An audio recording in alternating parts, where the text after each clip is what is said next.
Meerut police ने mafia Yashpal Tomar पर बड़ी कार्रवाई की है। पुलिस ने यशपाल तोमर पर गैंगस्टर एक्ट के तहत कार्रवाई करते हुए करोड़ों रुपए की संपत्ति को कुर्क किया है। वेद व्यासपुरी इलाके में करीबन 5 करोड़ रुपए का मकान पुलिस ने कुर्क किया है।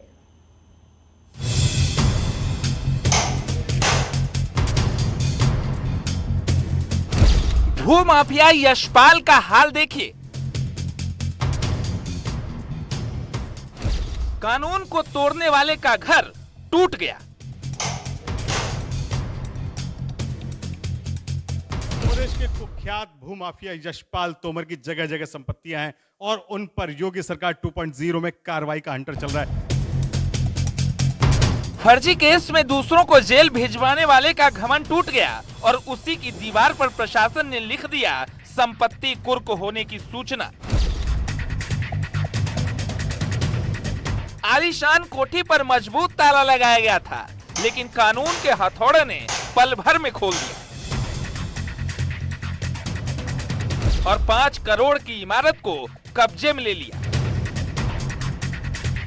पुलिस जब ताला तोड़कर अंदर पहुंची तो घर के कमरे सजे धजे मिले। कमरों के अंदर ब्लू लाइट्स जल रही थी और डिजाइनदार पर्दे घर की शोभा बढ़ा रहे थे। लेकिन अपराधी का घर चाहे कितना ही अच्छा हो, उसमें कोई सुकून से नहीं रह सकता।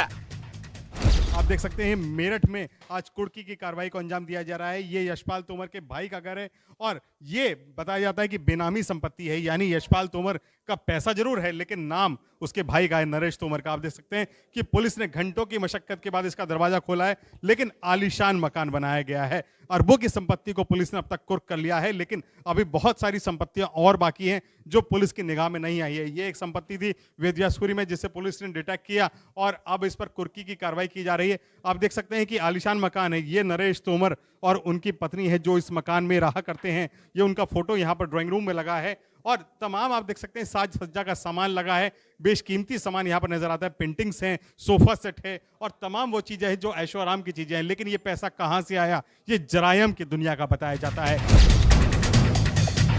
मेरठ के वेद व्यासपुरी इलाके में बेनामी संपत्ति को कुर्क किया गया है। इस इमारत में यशपाल तोमर का भाई रहता था। इस इमारत तक पहुंचने के लिए प्रशासन को काफी मेहनत करनी पड़ी। कई हफ्तों से पुलिस यशपाल की अवैध संपत्तियों का पता लगाने में जुटी थी। आखिर में 5 करोड़ की संपत्ति हाथ लगी। शुरू में पुलिस ने हथौड़े से दरवाजे को तोड़ने की कोशिश की। ताला टूटने के बाद भी पुलिस अंदर नहीं जा पाई थी। अंदर जाने के लिए घंटों तक मशक्कत करना पड़ा।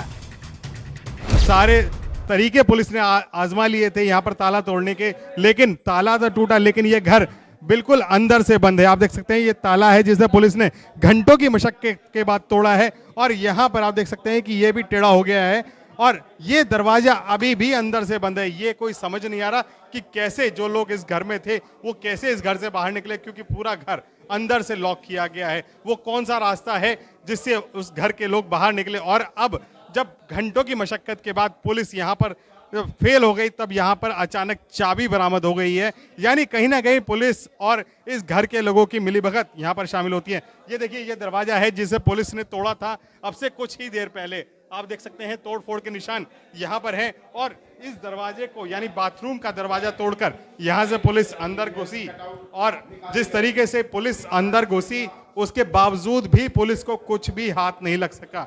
ये एक छोटा ड्राइंग रूम है जिसमें पुलिस अंदर घुसी थी, कुछ अलमारियां हैं और आप देख सकते हैं यहाँ पर एक प्लाई बोर्ड लगाया गया है। इस प्लाई बोर्ड के पीछे क्या है ये अभी तक नहीं पता चल पाया। पूरे घर में एकदम से वार्निश करी गई, तेज स्मेल आ रही है यहाँ पर। अंदर दाखिल होने के लिए पुलिस को काफी मेहनत करनी पड़ी और जब पुलिस की टीम अंदर पहुंची तो तस्वीरें देखकर हैरान थी। अपराध की दुनिया से कमाए पैसे और ऐशो आराम की चीजें मिली जिसे पुलिस ने कब्जे में ले लिया। हमारे साथ खुद एएसपी यहाँ पे मौजूद हैं। सर ये बताएं, घर बामुश्किल खोला गया है, आप किस तरीके से बताएं कितनी कीमत है और क्या ऐशो आराम के सभी सामान यहाँ पर मौजूद है? देखिए करीब 300 स्क्वायर मीटर में फैला हुआ ये एरिया है और शहर के प्राइम लोकेशन पे है और करीब 5 करोड़ की इसके अनुमानित व्यवसायिक कीमत लगाई जा रही है। अब सवाल यह है कि यशपाल तोमर के पास पैसे कहां से आए, भाई के नाम संपत्ति क्यों ली? इस सवाल का जवाब पुलिस ने ही दिया। पुलिस का कहना है कि यशपाल फर्जी मुकदमे लिखवाकर डरा धमकाकर अरबों रुपयों की संपत्ति बनाई।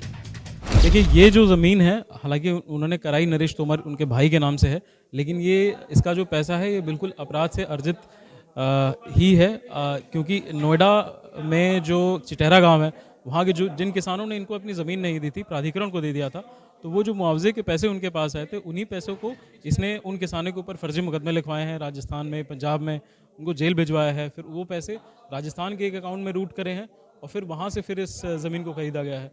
तो भले ही ये हो अपने उसके रिश्तेदार के नाम पे, लेकिन है ये यशपाल तोमर की ही संपत्ति और बिल्कुल ये अपराध से अर्जित करके बनाई गई है। यशपाल तोमर यूपी और उत्तराखंड का भूमाफिया है। अब तक 153 करोड़ रुपए की संपत्ति कुर्क हो चुकी है। मेरठ में यशपाल के खिलाफ कई मुकदमे हैं।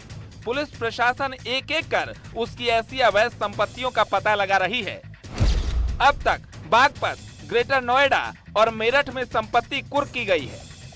दूसरे जिलों और राज्यों में भी अवैध संपत्तियों की छानबीन की जा रही है। ये भी कार्रवाई का दौर जारी रहेगा। देखिए, जैसे इसकी और भी संपत्तियां संज्ञान में आएंगी या कोई भी और प्रकरण संज्ञान में आता है तो बिल्कुल जो भी विधिक कार्रवाई है वो की जाएगी। गैंगस्टर यशपाल तोमर को एसटीएफ ने जनवरी में गिरफ्तार किया था। पुलिस ने उसके खिलाफ दर्ज मामलों को जब खंगालना शुरू किया तो फहरिस्त बड़ी होती चली गई।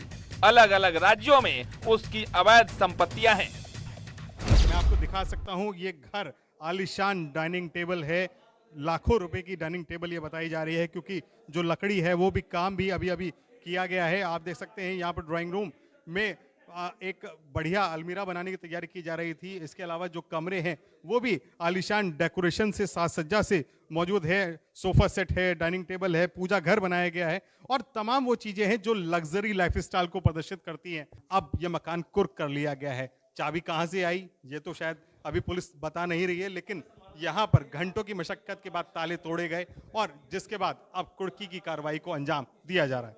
कैमरामैन शिव सुदन के साथ न्यूज़ 18 के लिए निखिल अग्रवाल, मेरठ। तो मेरठ में